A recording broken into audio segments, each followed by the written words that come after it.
Mtazamaji, seneta wa Nairobi Edwin Sifuna ameibuka kwa mgombeaji urais wa upinzani anayekuwa kwa kasi zaidi katika utafiti wa hivi punde na kurekodi ukuaji mkubwa zaidi wa uungwaji mkono. Katika ripoti hiyo ambayo ilitolewa na shirika la TIFA, Sifuna amewapiku viongozi wengine wa upinzani na kuwa mpinzani mkuu wa Rais William Ruto miongoni mwa viongozi wa upinzani. Tumpate mwanahabari wetu Rose Ongoi na maelezo zaidi. Utafiti huo uliotolewa Ijumaa unaonyesha Rais William Ruto akiendelea kuongoza katika kinyang'anyiro hicho licha ya kile taifa inachotaja kwa kura za upinzani zilizogawanyika. Kulingana na matokeo hayo, uungwaji mkono wa Ruto umesalia thabiti kwa 24% kati ya Mei na Juni mwaka huu, huku seneta wa Nairobi Edwin Sifuna akipanda kutoka 10% mwezi Mei hadi 15% mwezi Juni, hatua kubwa zaidi iliyorekodiwa miongoni mwa wagombea urais wakuu.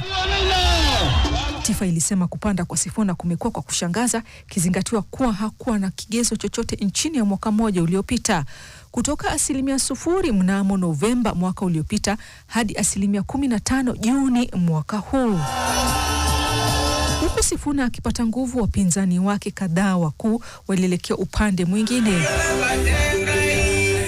Uungwaji mkono wa Kalonzo ulipungua kutoka 25% Novemba mwaka jana hadi 13% Juni mwaka huu, huku Matiang'i ambaye alikuwa ameongoza kwa muda mfupi katika uchaguzi huo kwa 32% Mei mwaka uliopita alishuka hadi 14%.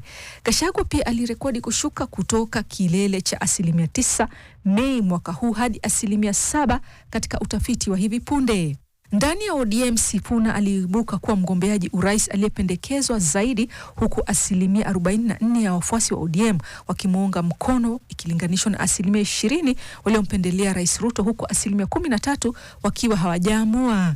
Ruto aliendelea kutawala ndani ya UDA akipokea 84% miongoni mwa wafuasi wa chama.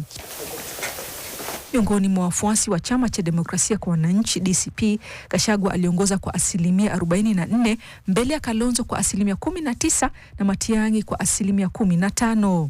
Wafuasi wa Jubilee walisalia imara nyuma ya Matiang'i, huku 73% wakimtambulisha kama mgombeaji urais atakayewafaa, huku wafuasi wa Wiper wakionyesha uaminifu mkubwa katika chama.